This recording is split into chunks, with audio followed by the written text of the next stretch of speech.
Hello everybody and welcome back to the Fortress of Solitude. Today we're going to be checking out Image Comics Transformers Issue 1 by Daniel Warren Johnson and Mike Spicer. This is the reboot of the much loved Robots in Disguise within the Image comic line, placing it in the same universe as the upcoming G.I. Joe books and the same universe Robert Kirkman has been playing around in Void Rivals. As first issues go, this gets a lot of story out there. We are introduced to our human characters, Spike, Wiki and Carly. Spike, who was a mainstay of the Transformers line of comics and TV series. Here he's pretty much the same as he is in those series. His father works for a power station and he has dreams of becoming an astronaut, and that's the personal drama that he goes through in this first issue, as his father thinks that he should get some more attainable life goals. Upon venturing out into some nearby mountainous national parks for some astronomy, Spike and Carly discover a crashed alien spacecraft filled with giant robots, which turn out to be the Transformers. From here on out, Daniel doesn't let up on the action, as the Transformers are all formed into their familiar designs, and of course, Starscream goes rogue, turning on Jetfire, who isn't aware of the war that has broken out on Cybertron, and thus is turned on by Starscream and killed. It's interesting how Starscream views Autobots as some true evil, and the Decepticons have to wipe them out before it's too late. It's a neat bit of character development and character evolution, and something that's pretty new to me, especially since the Starscream that I knew and that I grew up with was a little bit cowardly, although he was a very cunning warrior. The fight ends up going the way of the Decepticons, and Spike and Carly give the Autobots a hand against Soundwave and Ravage, as their still to be activated Autobot brethren are loaded into Optimus's trailer by Ratchet, and they escape with the humans.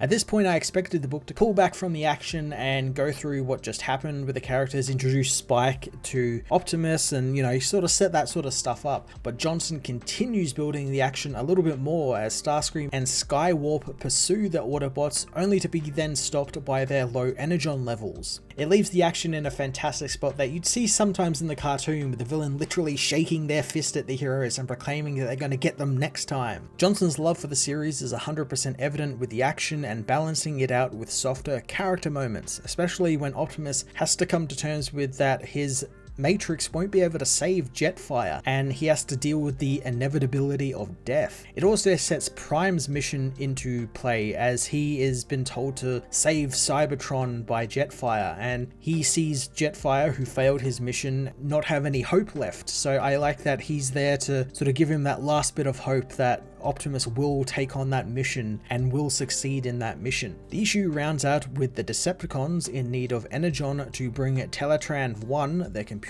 back online so they can rebuild more Decepticons, and it's up to Starscream, who attacks a nearby power station where Spike's father works, and it's here he witnesses these beings for the first time, as well as a work friend get violently killed by Starscream. Quite the way to end the first issue of a new series, and really told me that Johnson isn't going to pull any punches. And killing off humans wasn't the first thing he did that signaled this, as earlier on in the book he actually just straight up kills Bumblebee before Bumblebee can even be a character in the book, which is really strange considering how popular Bumblebee has gotten thanks to the movies, thanks to the live action movies. So for him to kill that character off straight away really signals that this is going to be a different series, and one that's not going to be focusing on what's popular or well known to people right now. Johnson also doubles as his own artist, and I'm a huge fan of his art. I've loved everything he has drawn and written, specifically his Beta Ray Bill series he did for Marvel, as well as a really cool little Superman short story he did for Superman Red and Blue. His gritty, grimy, distinct style really sets his series apart from previous Transformers comics, and the way he uses exaggerated visual sound effects, the booms and the pows, using them as panel breaks or even panels themselves is so much fun and adds variety into what is essentially just a bunch of robots shooting laser cannons at each other. Johnson is no stranger to wrestling either, having done a comic called Do a Powerbomb, and he brings over some of that wrestling action here, starting with Optimus Prime fucking just suplexing Starscream as soon as they begin to fight. It was a complete sort of surprise to me that something like that would happen in a comic like this, since usually when you see these characters fight, usually it is with laser cannons, shooting at each other. Sometimes they'll throw punches and stuff, but it feels like Johnson is just a big kid playing with his Transformers toys, and it just looked really fucking cool. Daniel Warren Johnson's premiere issue of the new Transformers series hits all the right notes for me, delivering some really big and bold action, surprising twists, and a neat beginning to Optimus Prime and the Autobots' time on Earth. I'm going to give this issue a 10 out of 10. This issue was a blast. I thoroughly recommend you check it out, and also check out Void Rivals and also the upcoming G.I. Joe stuff from Joshua Williamson. Looks like it's all going to be building towards something, and I'm very excited to see what that something is.